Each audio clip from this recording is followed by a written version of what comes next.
Entonces en 5, 4.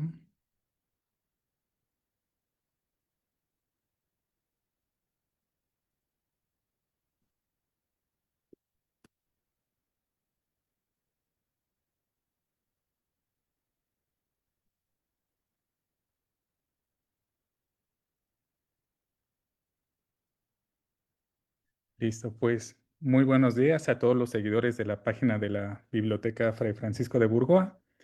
Estamos en una charla más del ciclo de conferencias Las Huellas de la Historia y a nombre de la doctora María Isabel Grañán Porrúa, directora honoraria de esta biblioteca, de la licenciada Penélope Orozco, licenciada en funciones también de esta institución, y de la maestra Elvia Costa Zamora, les damos la más cordial bienvenida.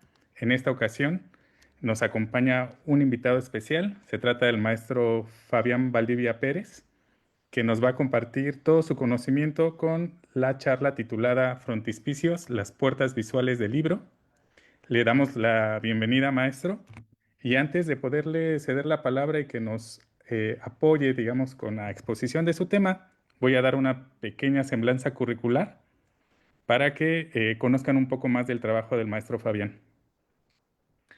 Fabián Valdivia Pérez nació en Puebla en 1978, estudió la licenciatura en matemáticas en la Benemérita Universidad Autónoma de Puebla. Sus líneas de investigación están relacionadas con el estudio histórico de la transmisión del conocimiento matemático a través de los libros del siglo XV hasta el siglo XVIII. En 2004 desarrolló el plan educativo de la Biblioteca Palafoxiana y es considerado dentro del expediente de su inscripción en el programa Memoria del Mundo por la UNESCO. Es miembro del Seminario de Cultura Mexicana Corresponsalía Puebla y ha sido curador de las exposiciones 20 libros que revolucionaron al mundo, 20 años de celebración en la Biblioteca Palafoxiana en Memoria del Mundo UNESCO en 2025. Otra exposición es Luz, Ciencia y Arte en la Biblioteca Palafoxiana en 2019.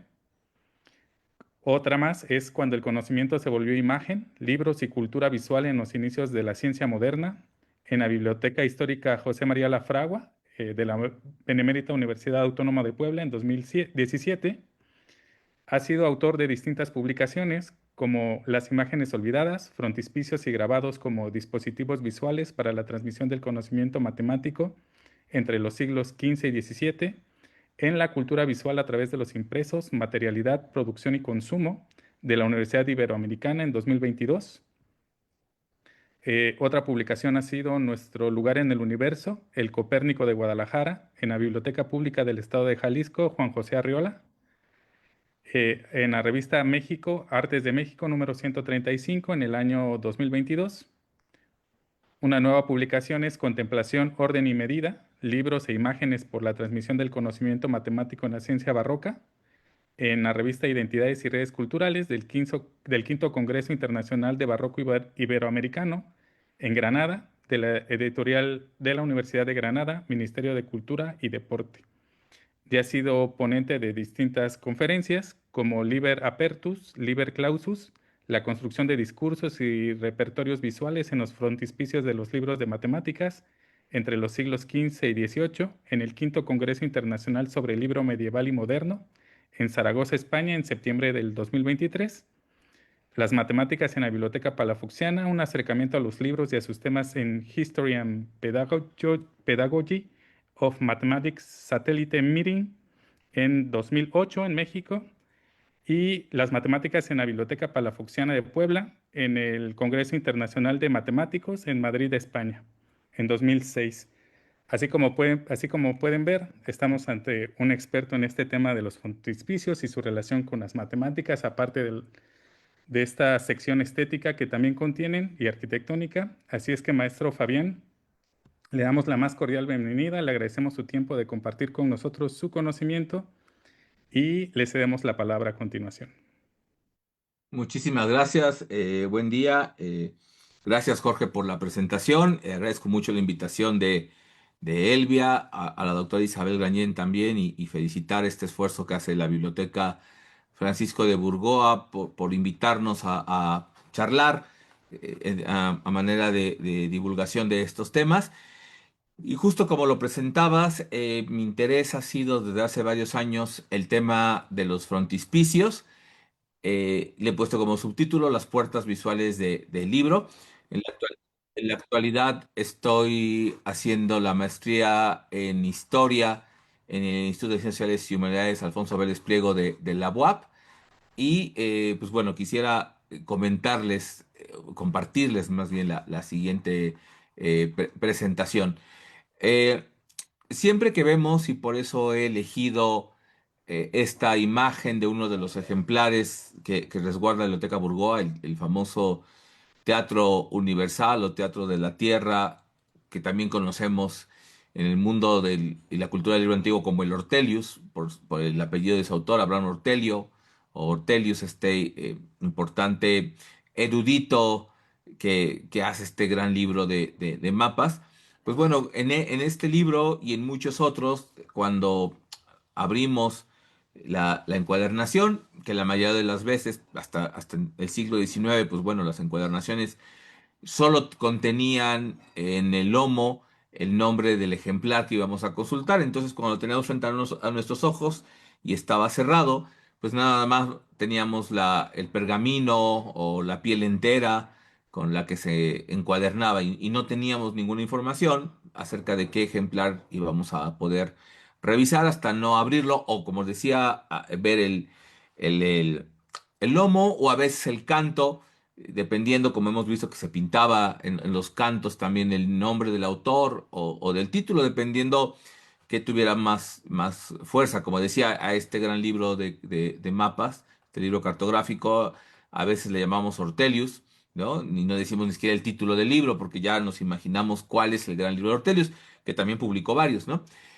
Y tenemos la sorpresa cuando abrimos la encuadernación de pergamino de piel, que muchas de las veces tenemos la fortuna de encontrarnos estas imágenes, yo diría estas complejas imágenes llenas de elementos visuales, de carácter simbólico, emblemático, de mucha naturaleza que vincula el poder de la imagen por su contenido y simbología, que están en la primera hoja que está frente a nuestros ojos como es el caso de Ortelius. Es decir, abrimos el libro y después de un folio en blanco, a veces que está producto de la encuadernación, nos encontramos contra esta imagen. Y esas imágenes, eh, algunas contienen los datos del libro, como el título, como lo vemos aquí en el centro, el autor, alguna información acerca de la formación del escritor o una pequeña dedicatoria o para qué está hecho el libro o alguna característica. Y abajo o dentro de la propia estructura visual, los datos de imprenta, ¿no? La ciudad, el impresor, quién pagó la edición, ¿no? A costa de, y el año de impresión, y bueno, la ciudad como lo decía. Y bueno, estas imágenes, en todos los casos, salvo algunas excepciones que yo he encontrado que tienen que ver con reutilización de placas, vinculan todo el contenido visual a los datos. Es decir, si vemos un libro como este que tiene que ver con geografía, pues bueno, podemos tener como primera respuesta ante esta imagen simbólica compleja que todo lo que está ahí tiene que ver con geografía, ¿no? O que tiene que ver con política, o que tiene que ver con medicina. Y la mayoría de las veces esta estructura, como ya eh, la maestra Penélope, que también le mando un saludo y que hacen un gran trabajo en la Burgoa, ya lo ha hecho, la mayoría de estas primeras estampas al principio del libro tienen diseños arquitectónicos, como justamente el Ortelius, eh, que utilizan tanto, como lo podemos saber aquí, caprichos en perspectiva, ¿no? Como lo pueden ver, diferentes planos que tienen que ver con la habilidad del dibujante, del grabador, para poder estampar en esta primera hoja esta imagen con los datos. Bueno, de manera muy general, le llamamos a esta hoja que tiene una imagen impresa que cubre casi toda esta primera hoja, lo llamamos frontispicio. Eh, en realidad, la categorización de estas hojas del inicio obedece a una división un poco más compleja, ¿no? Prácticamente en la literatura especializada, cuando la imagen como esta que estamos viendo integra los datos del libro con los datos, con el pie de imprenta a una imagen, se llama portada grabada. Para que sea un frontispicio, tendría que ser solamente una imagen de carácter alegórico simbólico que no contuviera los datos del libro, ¿no? Como algunas que les voy a mostrar. Eh, en realidad, esta forma de utilizar las imágenes para poder empezar el libro, pues responde a diferentes intenciones y configuraciones. Yo de manera general para esta charla denominaré frontispicio tanto a las imágenes a página completa como la que estamos viendo, las imágenes que integran los datos, el autor y el P de imprenta dentro de la propia imagen. Lo que me interesa, y por eso haré una introducción sobre el uso de las imágenes o las características de las imágenes y de las primeras hojas del libro, es que los frontispicios tienen intenciones muy precisas justamente de hacer una lectura paralela al contenido del libro a través de la imagen. ¿Qué quiero decir con esto? Que los frontispicios pueden verse como un género independiente en términos de la construcción visual, principalmente textual, en el caso como el que estamos viendo, en donde esa imagen sí tiene un diálogo paralelo con el texto, no necesariamente resume o indexa el contenido a través de imágenes, sino que el propio frontispicio tiene una autonomía discursiva en donde la construcción visual, que a veces la ejecuta el autor, a veces el autor trabaja con un dibujante, es trasladada a una placa de madera o a una plancha de madera o una placa de cobre, es decir, se hace un grabado y con esa gran capacidad que es la naturaleza del grabado, de la reproductibilidad, pues podemos imprimirlo muchas veces. El que estamos viendo en pantalla, después de ser impreso con la técnica de buril en cobre, es decir, así se hizo la placa y después se imprimió, después se pintó. Muchas veces decimos de manera muy amplia e inclusive les puedo decir descuidada que está acuareleado.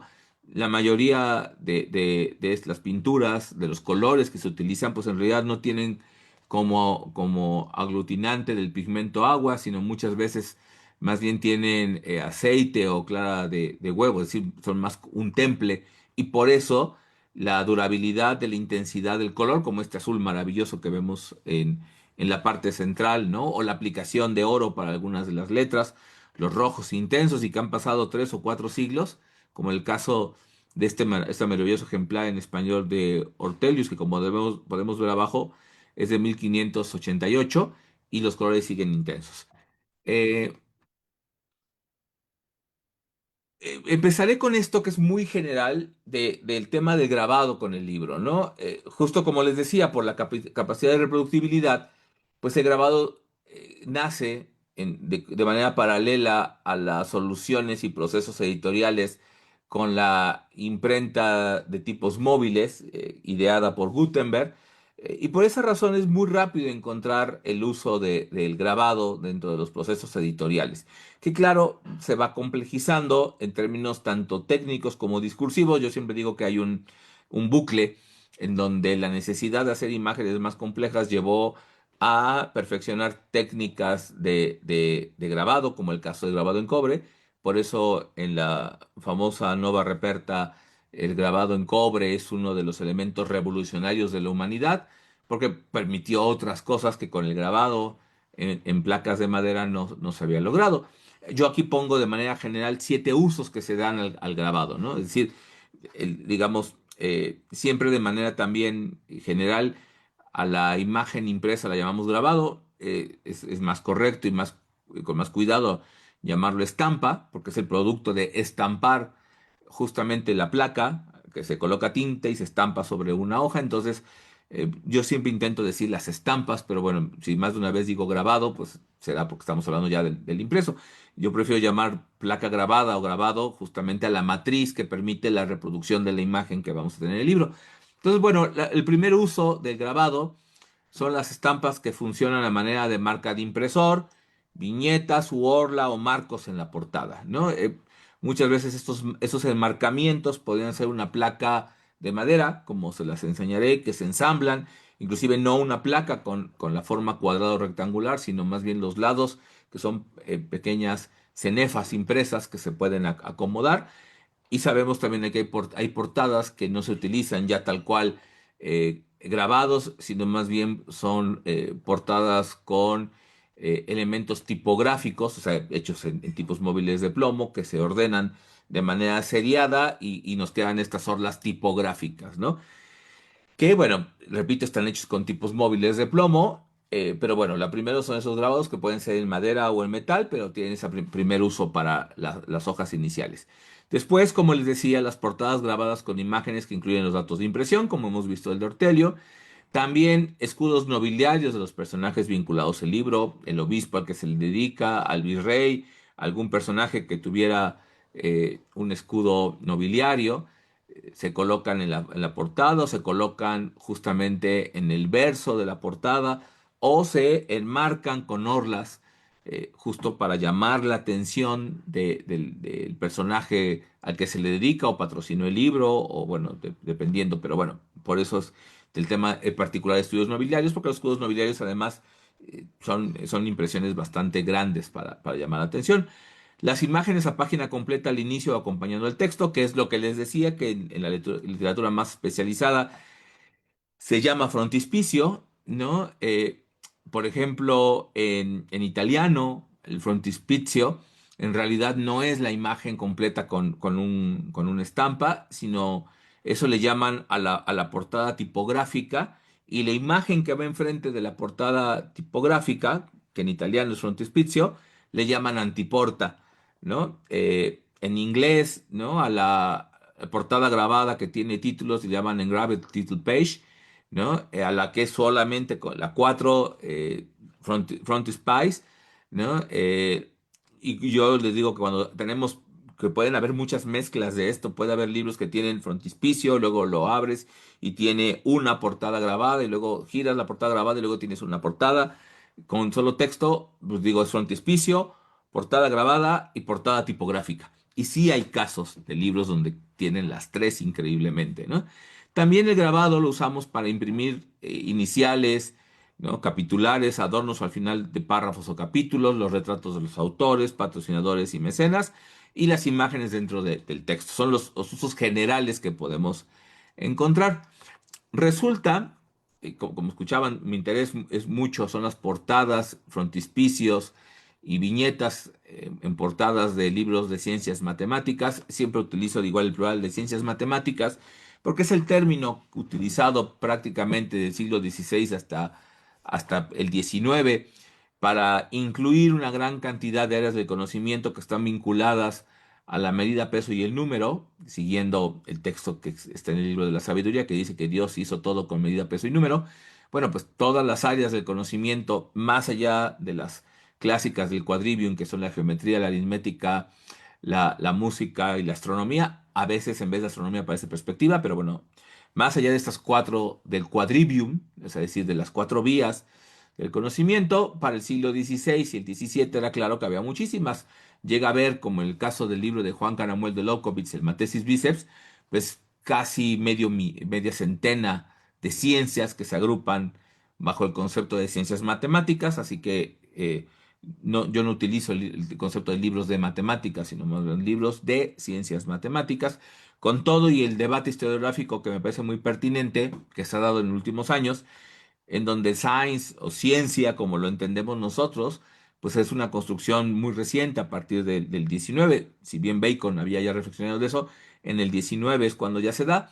Por lo tanto, se empieza a utilizar hoy el concepto de scientia con T para hablar sobre la estructura epistemológica que le da o que vertebra los saberes matemáticos, ¿no? Y de otros tipos, ¿no? Pensemos en Athanasius Kircher, por ejemplo, que hoy diríamos que gran parte de lo que hizo no era ciencia, era especulación, pero bueno, en su momento, él o Newton o Leibniz o demás estaban dentro de esos marcos de especulación, que hoy nos parecen extraños, pero son parte de la construcción del conocimiento y tampoco podemos olvidarlos. Y justamente dentro de esto de las ciencias matemáticas, este libro un calendario escrito por un autor bastante importante en el siglo XV, Johann Müller Regiomontano, ¿no? O Monterregio también. Es uno de los primeros libros que presenta una portada. Entonces podemos ver el texto en italiano, ¿no? Que es un gran título, como a veces los que estamos en cultura del libro antiguo jugueteamos con los títulos tan largos, y a veces a mí los he leído en público para que escuchen cómo se llama un libro, ¿no? Bueno, pues aquí está este largo título que podemos ver que en términos tipográficos usó tinta roja y tinta negra para darle más importancia, pero los últimos tres renglones, ¿no? En el penúltimo, ¿no? Donde dice los nombres de los impresores son los que están aquí abajo de color rojo. Viene el lugar, Venecia, 1476, y vienen los autores, ¿no? Bernardus Pictors de Augusta, Petrus Loslein de Langersen y Erhard Radolf de Augusta, ¿no? Radolf, por cierto, vinculado con la impresión, con la primera edición impresa de Euclides, ¿no? Y aparte de que se coloca y hay un cuidado tipográfico del título, este doble color, al centro la ciudad con el año, y también en el centro, porque vemos que el título a manera de poema no está centrado, está alineado a la izquierda, los tres nombres de los autores que además, o de los impresores en rojo, están llamando la atención y están muy bien centrados. Bueno, después de que se hace esta impresión tipográfica, podemos ver que se imprime la cornisa y los adornos con grabados en madera. Vemos cómo los de los lados, los que están flanqueando, presentan estos macetones de los que sale una serie de elementos vegetales. Podemos ver la cornisa que inclusive deja espacio para algo que parecía un escudo nobiliario, pero bueno, está vacío. Y abajo, también flanqueando los nombres de los impresores, podemos ver este adorno anudado, muy de la mano con la ornamentación de finales del 15 y principios del 16. Pues bueno, esta hoja impresa se considera una de las primeras portadas, si no es que es la primera portada formalmente en la historia del libro antiguo, en el sentido de que vienen los datos, llaman la atención de los impresores, del lugar, del año, pero para diferenciarlas de las demás hojas impresas, se utilizan elementos grabados para poder llamar la atención. O sea, ves la hoja y dices, bueno, esto que está aquí enmarcado debe ser algo importante. Y como les decía, como tenías que abrir el libro porque en la cuadernación no venía nada del título, pues al girarlo te encontrabas con esto. Con el paso del tiempo, un siglo después, vamos a dar un brinco muy grande, pues las portadas tipográficas ya incluyen lo que les decía al principio, grabados, es un grabado en cobre, ¿no? Que el libro está vinculado con la Orden de la Merced. Entonces, bueno, pues la portada hace toda una alegoría, perdón, la viñeta de la portada hace toda una alegoría de la Merced, y además con textos como este que se traduce como la sabiduría no compite, no actúa equivocadamente. Es un impreso de Salamanca, y pues vemos que se hace la impresión tipográfica y se deja el espacio donde se va a imprimir este grabado en cobre, ya con una delicadeza y un cuidado muy, muy grande. A pesar del tamaño, no podemos decir que sea una portada grabada ni un frontispicio. Es una portada tipográfica con una marca tipográfica grabada de burina a manera de viñeta. Eh, Esta es una portada grabada, esto es 1647, este libro de avisos espirituales, que hoy se consideran, antes se consideraba que eran de Santa Teresa, hoy no, y podemos ver que es una portada grabada, inclusive está firmada por este importante grabador asentado en la corte de los Austrias, Juan de Nort. Eh, Toda la portada grabada incluye desde la placa de origen el título en la parte de arriba, en esta tarja, donde vemos un querubín. Eh, la imagen representa una visión que tiene Santa Teresa de unos jesuitas, por eso es que arriba podemos ver los símbolos de estas dos órdenes, del lado izquierdo jesuitas, del lado derecho el del Monte Carmelo, la orden reformada por Santa Teresa. Ella en el momento de escribir que tuvo esta visión, la inspiración del Espíritu Santo, libros, dentro de otra gran tarja, y en la parte de abajo podemos ver que Juan de Nort pone su firma al centro, ¿no? Vemos escudos, pero en los datos como nos indican que cumplió con el proceso para tener licencia, que está hecho en Madrid por Gregorio Rodríguez, está el año. Y justamente hasta abajo, si se dan cuenta, muy pegado al margen donde podemos ver la impronta de la placa de cobre, es decir, la marca que dejó por la presión la placa de cobre al estamparse sobre esta hoja, a costa de Gabriel de León, mercader de libros, ¿no? Entonces lo ponen también ahí. Pero esta sí es una portada grabada. Aquí está el ejemplo de lo que les decía de los escudos nobiliarios, que está enfrentado, está en el verso del folio anterior y queda enfrentado, como lo podemos darnos cuenta, a toda la dedicatoria que se hace al obispo poblano Manuel Fernández Santa Cruz. Entonces, esta imagen, que es el escudo nobiliario, y que se dan cuenta que también tiene orla tipográfica, no la podemos definir estrictamente ni como una portada grabada ni como un frontispicio. O sea, en realidad es un grabado, una estampa ilustrativa del escudo nobiliario, y por eso quise, mucha gente dice, porque esta clasificación muy particular de escudos, porque uno se encuentra muy seguido con esto en el libro antiguo, entonces digamos para tener esa especificidad. En este caso, las imágenes a página completa, aquí tenemos un libro devocional, ¿no? En torno a Santa Catarina de Siena, es un impreso poblano de finales del 18. Podemos ver del lado izquierdo que hay una estampa página completa, es un libro de octavo, en donde vemos la estigmatización de Santa Catalina, grabado por el famosísimo José de Nava.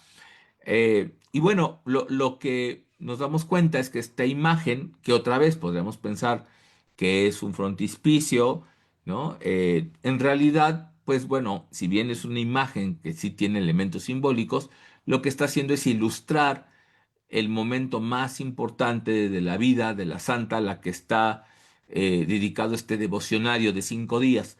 Entonces, eh, a pesar de ser una página completa, por las intenciones que yo definí hace un momento de un frontispicio, bueno, en términos estrictamente materiales, de ser página completa sería un frontispicio, y además acompañando la portada tipográfica.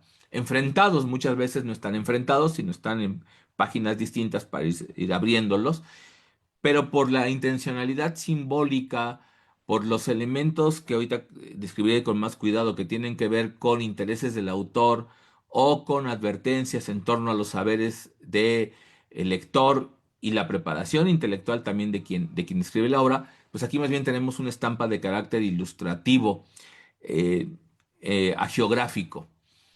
Lo mismo, y esta es una línea muy delgada, ocurre con esta estampa que es una de mis preferidas, el retrato de Juan de Palafox para acompañar la obra del padre Antonio González de Rosende, la famosísima vida de Juan de Palafox, escrita por este personaje, impresa en Madrid en 1631, que es aquí sí, un frontispicio, ¿no? Lleno de elementos. Pero aquí tenemos el retrato del personaje que ya murió. Es un retrato vinculado con la muerte, con la idea de que la muerte es el espejo que nunca engaña, que las obras que haces en vida se van a reflejar después de la muerte, con elementos del poder episcopal. Por eso podemos ver a la izquierda del obispo respecto a nosotros el báculo, pero también elementos que tienen que ver con su gobierno episcopal, con la idea de mortificación. Por eso podemos ver también del lado derecho esos elementos para mortificar el cuerpo, muchísimos elementos simbólicos.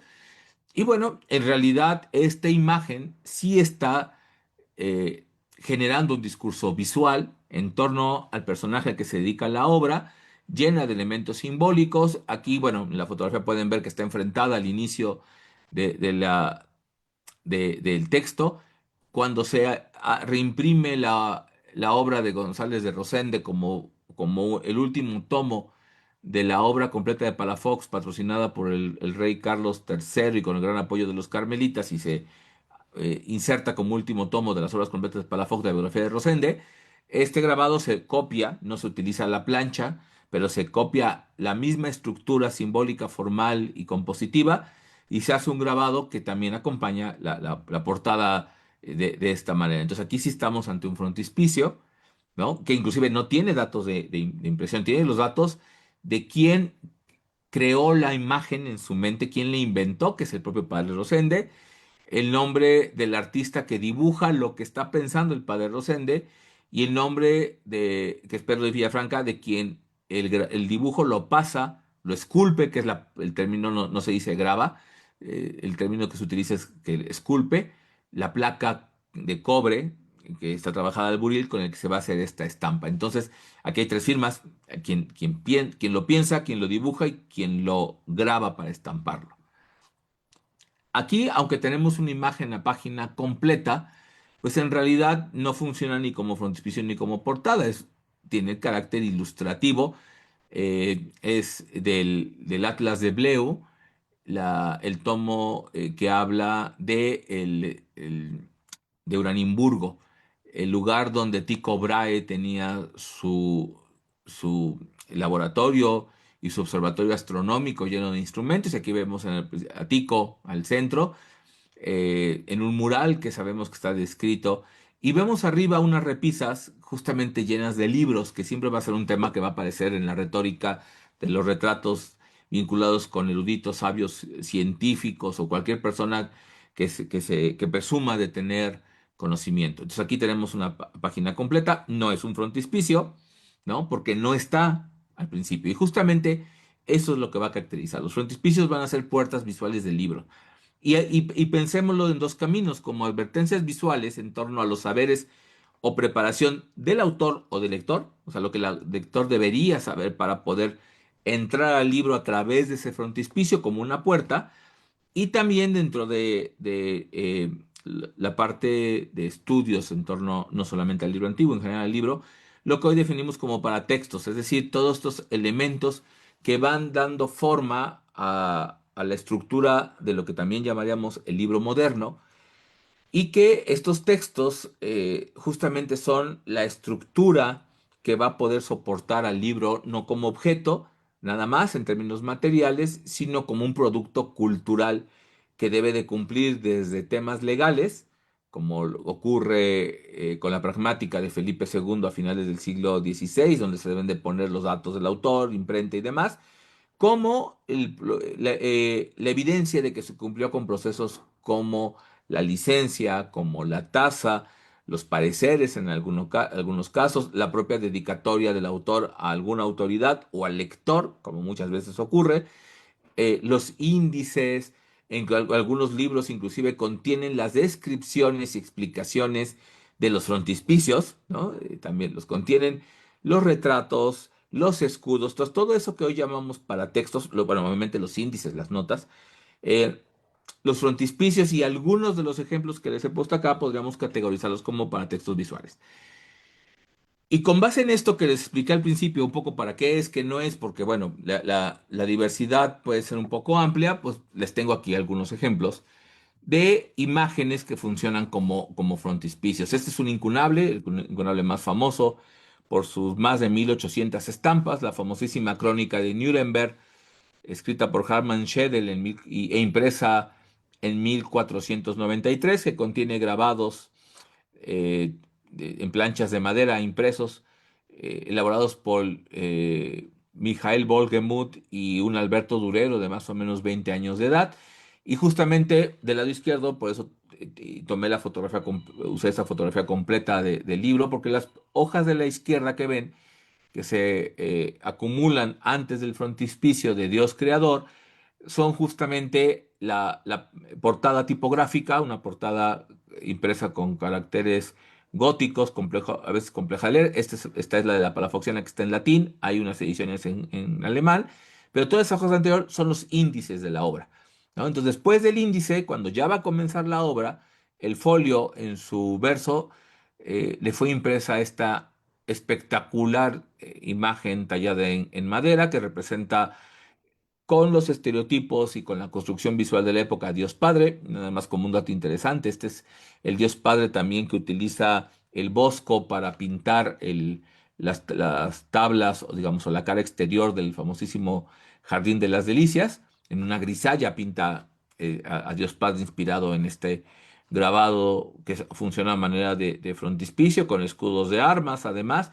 Y es muy interesante porque cuando vemos la página en donde comienza la primera parte de las 7 en que se divide la crónica de Nuremberg, y que justamente como es un libro de historia de la humanidad, empieza siguiendo el texto del Génesis. En el principio Dios creó el cielo y la tierra, etcétera, etcétera. Y podemos ver en el frontispicio es una declaración de intenciones en torno a la idea de creación muy clara, porque desde el principio, pues Dios está mirando hacia donde comienza el libro, su mano está dirigida hacia donde comienza el libro, y podemos ver en el primer grabado, donde representaría la esencia celestial, ¿no? La mano de Dios, y así los demás grabados que fueron realizados para presentar los días de la creación van a llevar solamente la mano, ¿no? Ya no llevan la imagen de Dios creador, porque esa la has visto en el frontispicio. Entonces, tiene intenciones simbólicas, independientemente también que intenta ser un grabado arquitectónico. Si se dan cuenta, estas dos columnas que insinúan las columnas del Templo de Salomón, abajo hay un intento de generar un piso en perspectiva, todavía de manera muy ingenua. Todavía no llega la gran revolución de la perspectiva. Igual en el sillón donde está sentado Dios creador. Entonces, bueno, estamos ante ante un frontispicio que anticipa los diseños arquitectónicos, ¿no? Y bueno, es un grabado en madera. Tenemos otro también, un libro de ciencias matemáticas, en donde podemos ver, aquí digamos todo lo que vemos porque está encuadernado con otras obras, por eso también vemos todas las hojas de la izquierda.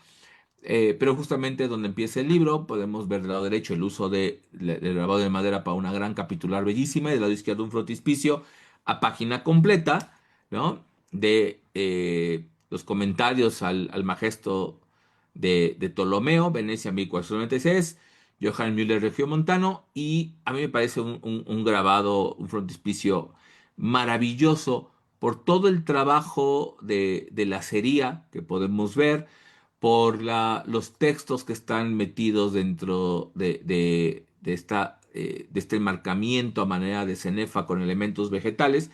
Hay que recordar que como es madera, lo que vemos blanco es lo que quitó el tallador. Entonces, cuando vemos el enmarcamiento, pues es maravilloso el cuidado que se tiene. Justamente las letras se quitaron para que quede esto más en negro y quede muy bien en el enmarcamiento, siguiendo inclusive como los enmarcamientos de los tapices esta gran esfera armillar con la división de la estructura del cosmos respecto a la Tierra.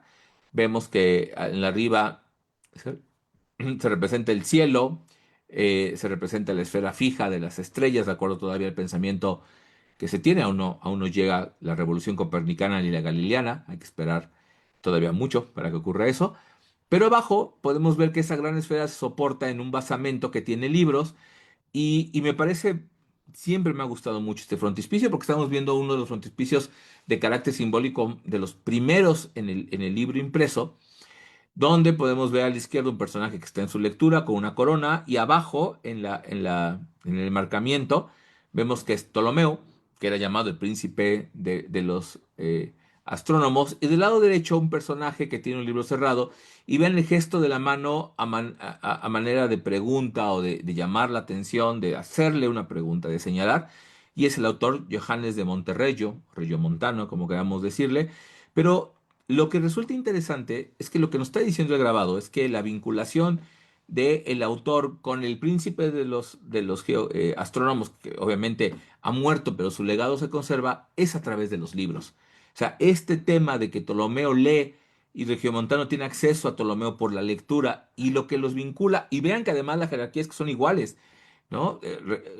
Monterrey obviamente viste como un intelectual de la época, lo vuelve muy importante porque esto va a dar una línea de la cual pues, no haremos mucha énfasis ahorita, de cómo los personajes que se dedican al estudio, ¿no? Los eruditos intelectuales, vamos a decirlo así, al estudio de las ciencias matemáticas, siempre son muy conscientes que ellos son herederos de los saberes de Ptolomeo, de Euclides, de Pitágoras, y de alguna manera esos saberes persisten hasta su época.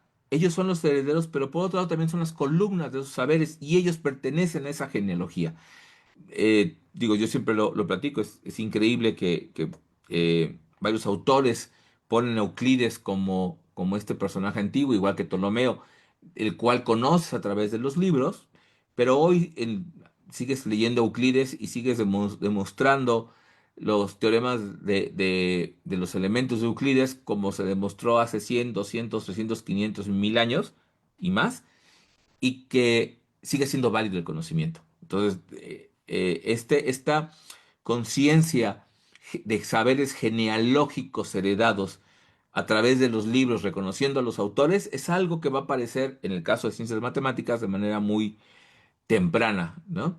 Y aquí lo pueden ver. Por eso digo, a mí me parece un frontispicio maravilloso porque ya también está diciendo, a manera de advertencia, los saberes que hay que conocer. O sea, sí, Regiomontano va a hacer comentarios al Magesto de Ptolomeo porque lo que vas a encontrar al girar las páginas es este diálogo en el tiempo que está aquí plasmado visualmente, ¿no? Así como eh, Regiomontano imaginó que le podía preguntar cosas a Ptolomeo y tal vez Ptolomeo echaba ojo de sus textos y le respondía ese diálogo que va a generar los comentarios, que obviamente es un diálogo imaginario, intelectual, lo vas a encontrar en el libro. Y eso me parece que es un asunto que va a tener mucha fuerza todavía hasta el siglo XVIII. Y bueno, aquí tenemos uno de los frontispicios más famosos de la historia del libro y orgullosamente en México, en la Biblioteca Palafoxiana, tenemos un ejemplar de la primera edición de los 7 libros de la fábrica del cuerpo del médico Andrea Vesalios. Aquí vean, la foto es muy elocuente en el sentido de que está la encuadernación en pergamino y apenas giras un par de folios te encuentras con el frontispicio, es una portada grabada, que claro, aquí es donde el concepto de portada grabada se cae muy fácil porque en realidad el espacio para poner los datos queda dentro de la composición, inclusive el nombre de Basilea hasta abajo ni siquiera está dentro del enmarcamiento que muestra la placa de madera, ¿no? Sí, el nombre del autor y del libro, pero es uno de los frontispicios más famosos y yo creo que más importantes porque nos dice muchas cosas, ¿no? Andrea Vesalio prepara este libro siempre teniendo en cuenta un objetivo didáctico, pedagógico, de poder difundir los saberes que él ha obtenido, el conocimiento que él ha construido a partir de disecciones sistemáticas que le permiten hacer una crítica dura en términos de desarrollo de conocimiento a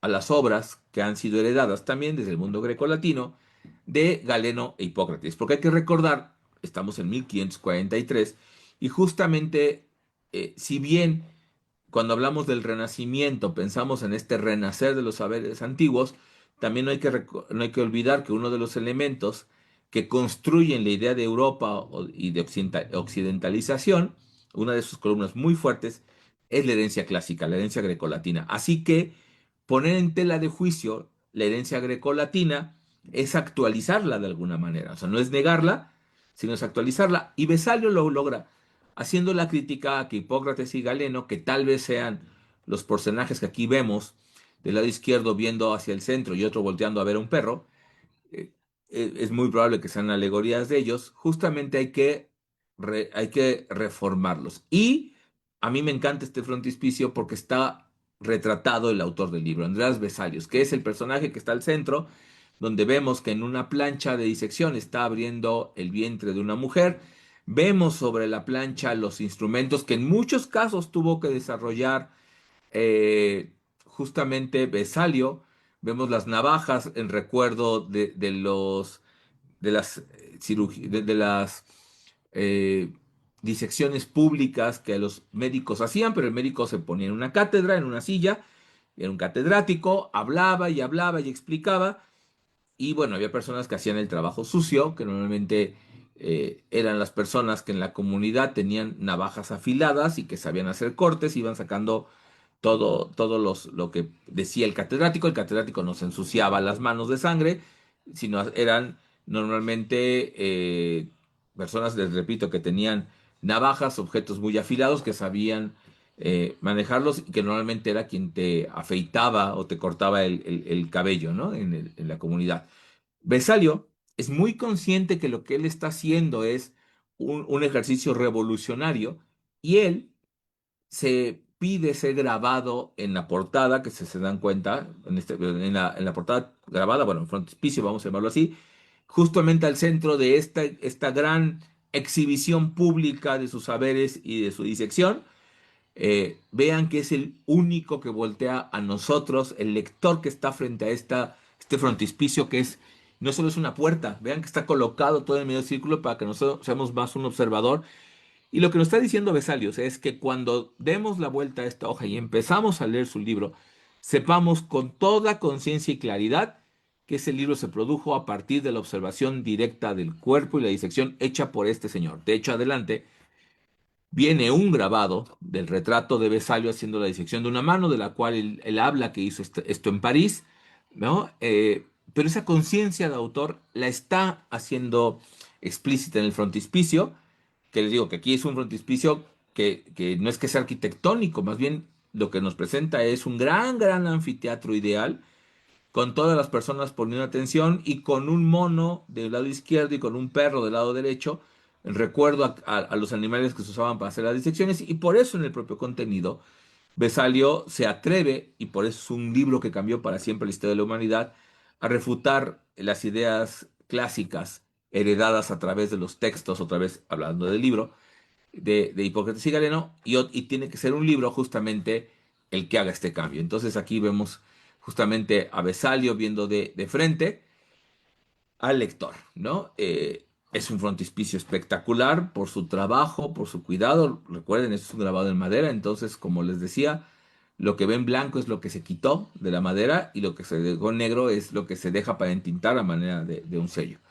Aquí tenemos un grabado de mucho tiempo después, 80 años después, ya hecho en otra técnica, hecho ya con una placa de cobre, con buril en cobre. Aquí es al revés, aquí las líneas, los surcos que dejo en la placa son los que voy a poner en la tinta. La tinta tiene que penetrar en los surcos, se tiene que limpiar la superficie y con presión sobre un papel usando un objeto llamado tórculo, que es un gran cilindro que presiona, se hace que la tinta que está en los surcos, que está en las hendiduras, se transfiera al papel. Claro, permite una calidad distinta de impresión. Y pues bueno, es un libro importantísimo sobre derecho indiano. Por eso vemos en la parte de arriba al rey, justamente a Felipe IV, gobernando la Gran Orbe con los dos grandes territorios más importantes, América e Hispania, con sus alegorías. Justamente, pues es un rey que también dentro de la construcción del poder en el orbe, él va a tener como columnas, y aquí funcionan como columnas dentro de este frontispicio arquitectónico, la fe y la religión, como podemos leerlo en los pedestales, con todos sus atributos. También tiene emblemas, como lo podemos ver en los, eh, en los basamentos, y obviamente el escudo del monarca. Eh, Claro, este frontispicio lo que hace es que sepas que la columna que sostiene todo esto que Juan de Solórzano Pereira, este importantísimo jurista, va a presentar sobre derecho indiano, ¿no? Está fundamentado obviamente en la autoridad del rey, por eso lo tienes hasta arriba el rey, este rey que gobierna un espacio geográfico, ¿no? Pero este espacio geográfico de Hispania y de América eh, tiene como eje de la construcción del imperio, pues la fe católica. Entonces, bueno, independientemente que fuera un libro que obviamente tenía que como lector, estaba orientado a lectores expertos en cánones, pues la imagen de este espectacular frontispicio con una calidad increíble nos deja muy claro esas funciones también simbólicas dentro de la estructura arquitectónica. Y claro, esto también nos explica muy bien, a diferencia de un Vesalius, ¿no? Que aquí es una escena que, bueno, intenta representar la realidad, pero más bien lo que está diciendo es el esfuerzo del autor. Aquí, esta gran puerta, digamos, lo que tú tienes que hacer, que es atravesarla, es la atraviesas una vez que tienes claro toda esta concepción de fe del rey católico, ¿no? Del rey planeta, con toda esta geopolítica impulsada desde la corte, eh, que es la que te va a permitir saber que el contenido legal de propuesto, escrito, organizado por Solórzano de Pereira, eh, va a tener una validación en el imperio, porque el frontispicio te lo dice, y es la bienvenida. a todo eso. Este es muy particular porque es un frontispicio arquitectónico, es de un libro de perspectiva de un de alemán de Nuremberg, Andrea Alberti. Este es de la Biblioteca La Fragua. Y aquí me parece increíble porque como es un libro de perspectiva, el grabador no pone de frente, que es lo común, el elemento arquitectónico, sino hace un capricho arquitectónico. O sea, es un libro de perspectiva, voy a demostrarles que es de perspectiva. Y eso no lo dice el autor, lo dice el grabador. Y entonces el grabador hace este frontispicio en perspectiva que me parece increíble porque permite desplantar y entonces ya no tienes aquí la estructura arquitectónica, digamos, paralela en un sentido de imagen, de imagen artificial, paralela a su soporte. Aquí la tienes, no la tienes paralela, ¿no? Sino la tienes angulada respecto al soporte que es la hoja. Entonces es un capricho arquitectónico maravilloso, pero que además lo que me interesa mucho es lo que abre la puerta. Vean, la puerta se abre de este eh, edificio, que también me parece una analogía del libro como un gran edificio arquitectónico. O sea, estamos ante una portada, que viene de la palabra porta, puerta, y si recordamos la mnemotecnia clásica que habla de que para recordar algo hay que imaginarnos un edificio por el que caminamos, está dividido, y esas divisiones internas a maneras de capillas o de espacios tienen que tener una letra o un símbolo que nos recuerde su interior y tenemos que entrar y salir. Bueno, esa analogía del edificio de la memoria que viene de la tradición clásica de los grandes oradores como Quintiliano, ¿no? O como la retórica de Herenio, que muchas veces, bueno, de mucho tiempo se pensó que era de Cicerón, pero bueno, hoy no sabemos de quién es.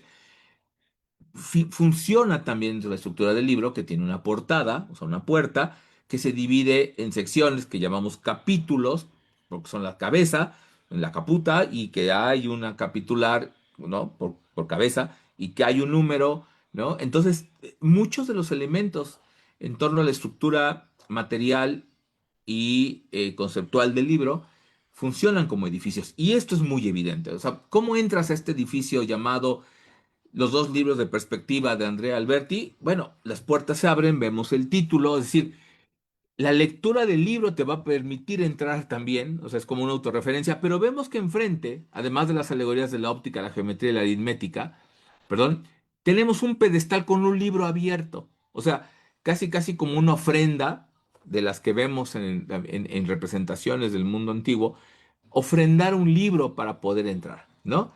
Y pues el libro que se ofrenda, este grabado me encanta porque es una autorreferencia, o sea, el libro es este libro, el que tendría que estar en ese pedestal, o sea, es una metaimagen. Arriba vemos arquitectura, sombra, pero en la parte superior donde dice perspectiva, bueno, perspective, vemos cinco retratos, ¿no? Es decir, son cinco personajes que vemos sus monogramas debajo de cada uno de ellos que sostienen la perspectiva, ¿no? Vamos a decirlo así. Y resulta ser que estos personajes son eh, autores y son estudiosos de Nuremberg, o sea, la misma ciudad donde se imprime el libro y de la que pertenece el autor, y por eso vemos arriba un pequeño paisaje de Nuremberg, pues son cinco académicos previos a Andreas Alberti que estudiaron la perspectiva, por eso son los soportes de la perspectiva. Y bueno, ya los he identificado. El AD es muy fácil, el famosísimo Alberto Durero, y luego otros no tan famosos. El cuarto, Wenzel Hamnitzer, es famoso por un libro, El Perspectiva Corporum Regularium. George Pence, Johann Neudorfer, que ahí pongo en duda porque hay un retrato perdón, pongo duda por el HN, porque en realidad él era Johann Neudorfer, tendría que ser JN, pero le ponen H por el Han. Y el último Hans Lautensack, están identificados por retratos, por grabados, por otras cosas. Y me parece muy interesante este frontispicio porque independientemente de la referencia de quién abre el lugar, el autor también reconoce esa genealogía local de saberes, que en unos casos es muy amplia, como les decía, en el caso, como cuando Vesalio pone a Galeno y a Hipócrates, porque son los autores que va a refutar, cuando en otros casos, ¿no? Perdón, se ponen alegorías, pero en este caso son personajes que se identifican. Y vean dónde están. Están justamente en la parte que sostiene, en un sentido simbólico, lo que dice perspectiva. Es decir, Si tú conoces la obra de ellos, ¿no? Y conoces la geometría, la arquitectura, la óptica, el manejo de sombras, relojes solares, aritmética, obviamente, pues vas a poder tener acceso al libro. Entonces, aquí lo que está haciendo el libro es una advertencia de saberes y de una tradición local, la cual el autor se siente parte de ella y es un orgullo en términos de los saberes. Tenemos otros casos de frontispicios, como estas maravillosas obras impresas y editadas por Teodoro de Brie en Frankfurt. Eh, Son y las descripciones de las Indias Occidentales de Antonio de Herrera, que los grabados son parte de toda una gran historia en torno a la forma en que se pensó América, pero también la conquista. Y este frontispicio arquitectónico llama mucho la atención porque se dan cuenta que en el segundo cuerpo, antes del remate, tenemos a dos personajes que están haciendo una de las acciones por las que llamó tanto la atención y se generó la idea de seres bárbaros a los que habitaban América, que es un acto de canibalismo. Entonces vemos a dos caníbales, un hombre devorando un muslo, tiene mucha carne, una mujer que está mordiendo una mano, que además trae un bebé que pareciera que también quiere, pero en realidad al propietario del libro, y aquí no hay ninguna firma que diga quién lo hizo, pues no le interesaba o no le disgustaba la idea del canibalismo, porque al final de cuentas era parte de los objetivos de entender bajo esta idea exótica a los habitantes de América.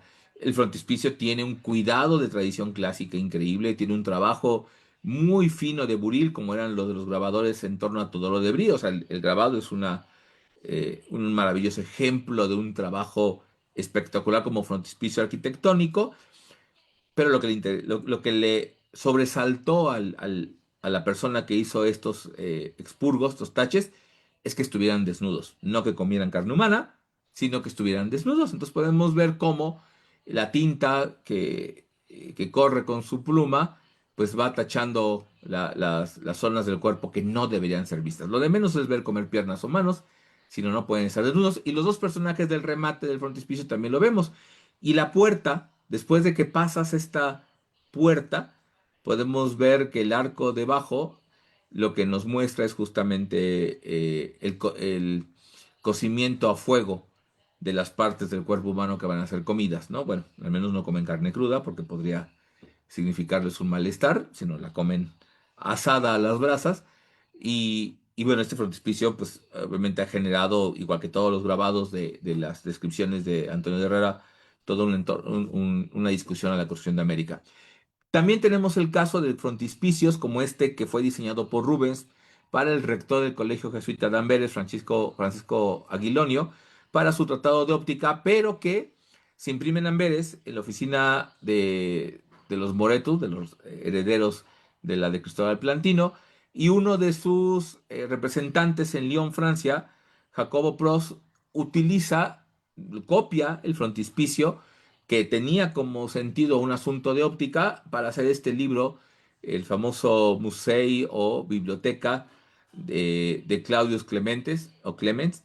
eh, y pues vean el uso de la estructura de la sabiduría de Mercurio, de Minerva, pero dirigido más bien al tema del libro, de la acumulación de libros y arriba los reyes, ¿no? Entonces, Felipe II y Felipe IV, ¿no? También está este caso de uso de frontispicios y de repetición de estructuras, es un frontispicio arquitectónico, alegórico, lleno de alegorías, pero en otro sentido.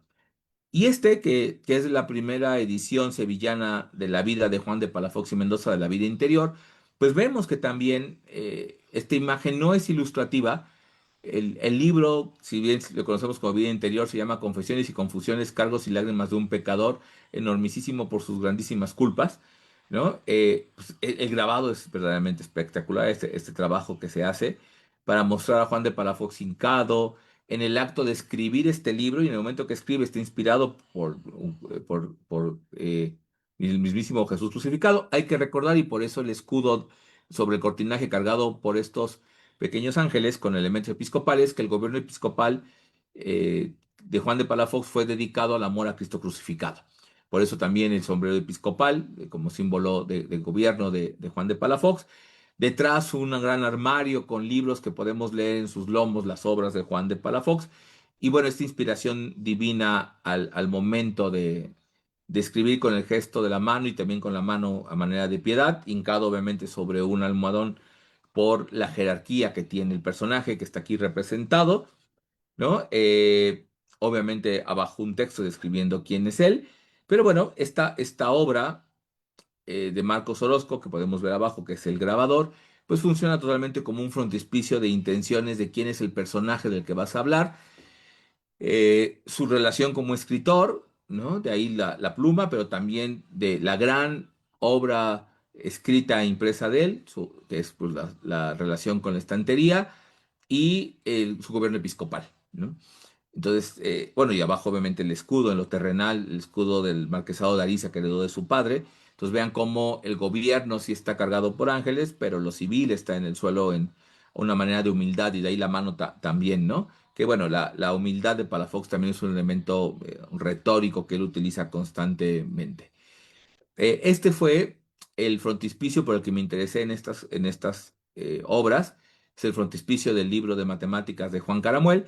Y justamente en la Biblioteca Burgó hace varios años, en un congreso que organizó el Libero Santa Fe, presenté el resultado de la investigación de este frontispicio, que en realidad, como se dan cuenta, es una portada grabada con pocos datos, porque también tiene portada tipográfica.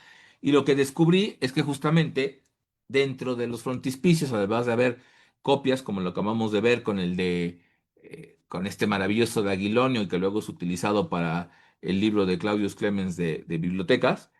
eh, Caramuel ocurrió algo similar. Su frontispicio, que es toda una alegoría en torno a los saberes matemáticos y cómo te conducen a la contemplación, es decir, llegar a otro nivel, más allá de la tierra, casi, casi divino, sin ser divino, para entender mucha de la obra de Dios, pues está inspirado en otros frontispicios. Entonces, por ejemplo, la parte de arriba, el personaje que representa la contemplación, en este libro de estudios de la luna del polaco Johannes Hevelius, eh, perdón, Caramuel, vean, del lado izquierdo queda claro que es la contemplación divina, ya con la ciencia moderna, con telescopios. Caramuel la vuelve un personaje alojano, o sea, con dos rostros, uno joven, uno anciano, que además la joven nos mira de frente, el anciano tiene arrugas, y una mano dice práctica, praxis, la otra que abraza speculatio, o sea, la contemplatio se ha vuelto en praxis speculatio, pero el libro se llama Las matemáticas de dos cabezas, la antigua y la nueva. Y justamente, ¿quién es la matemática? El personaje de la contemplación transformado. O sea, este personaje en el que se inspira, esta alegoría en la que se inspira Caramuel, del libro de selenografía de Belius, lo va a transformar. Y digo Caramuel porque estoy convencido que él generó el discurso, aunque alguien más haya dibujado y grabó. El título de su libro es este personaje, ¿no? Este personaje representa el título, es la matemáticas de dos cabezas, la antigua y la nueva, pero que también está vinculada, como los discursos del 17, a la práctica y a la especulación. Y el otro autor que está citando, visualmente hablando, es a Samuel Marolois. Aquí tenemos su primera edición de Obras de Matemáticas, con cuatro personajes en cada esquina de este frontispicio, que lo que está diciendo son los saberes del pasado que tenemos que saber: Euclides, Vitello, en términos de óptica, Vitruvio, el gran arquitecto, y Arquímedes. En la edición que tenemos en Palafoxiana, en otra edición de la obra matemática de Marolois, podemos ver que están los personajes, pero han perdido los textos que los reconocemos. O sea, aquí todavía con estos textos podemos saber que es Euclides, Vitruvio, Vitello y Arquímedes, aquí ya no. Y estas representaciones del grabado de la obra de matemática de Marolois de Ámsterdam de 1633 es la que va a utilizar Caramuel, o sea, además de la Contemplatio de Belius, para poder poner en cada esquina estos mismos personajes. Aquí podemos ver los dos de arriba, que ya dijimos que eran Euclides y Vitello, claro, con una nueva imagen, porque vean cómo se ha transformado también la imagen, tan solo de Vitello. O sea, cómo han tenido otra estética, cómo han cambiado. Por ejemplo, el Euclides de la izquierda tiene lentes también, pero de momento el Euclides de aquí está un poco encorvado. Entonces ya parece más bien un anciano, ¿no? Y podemos ver a Vitello, que tiene que ver con óptica, cómo se ha vuelto también un artista para hablar del conocimiento de óptica que tiene que tener un creador. Y entonces, cuando Caramuelo toma, elimina todas las imágenes del fondo y pues lo vemos nada más con una mirilla, con pinceles y con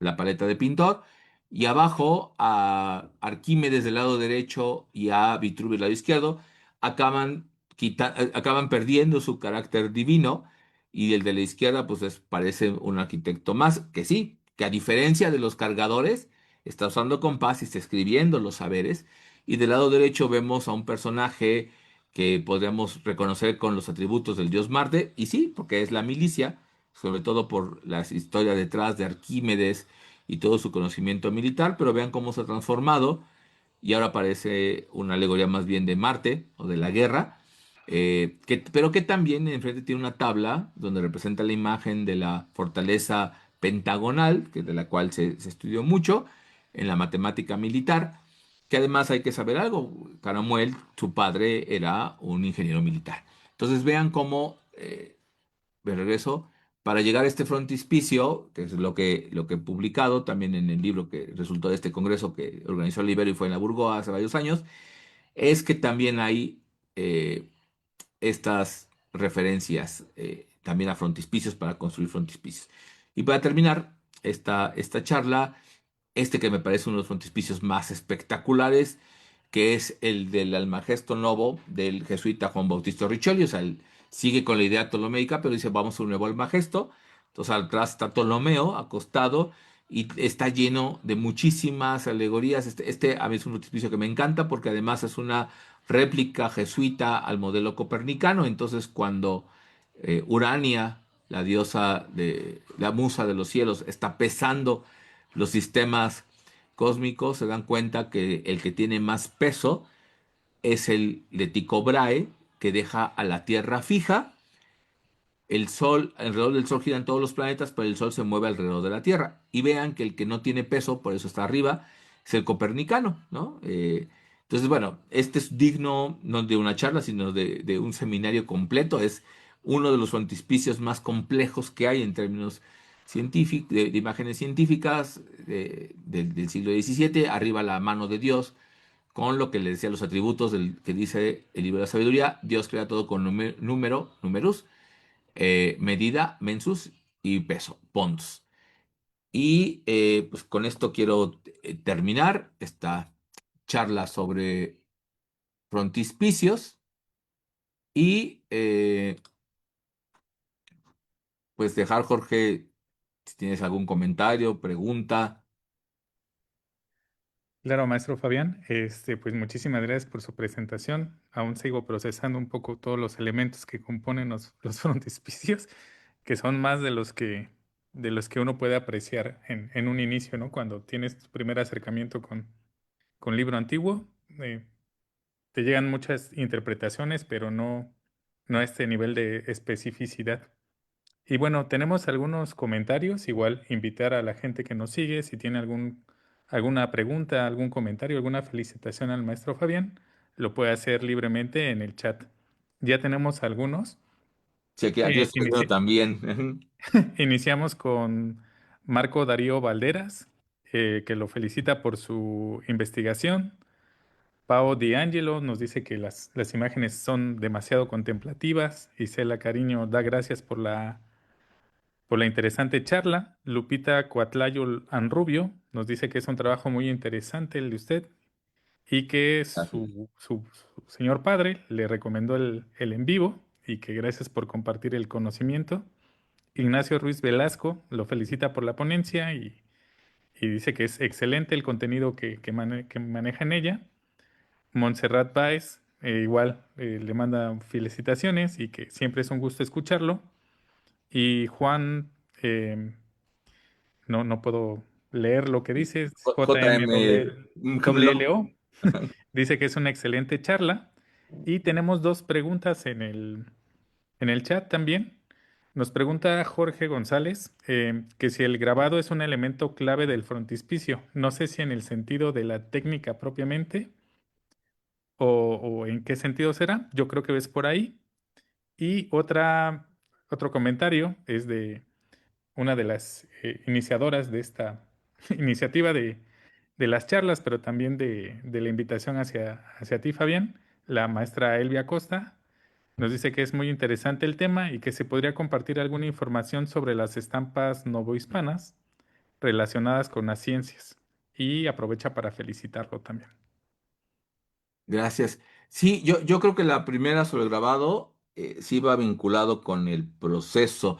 Es que lo que decía hace unos momentos y por eso la portada que ponía, nada más que tenía las viñetas impresas, es que en realidad, eh, si pensamos que muchas veces los libros se vendían sin encuadernación, en rama, como se dice, tu gancho visual en términos editoriales, en términos de vender, porque a veces se nos olvida, creo que esto, estamos ante un objeto que existe porque existe una cadena de valor comercial, ¿no?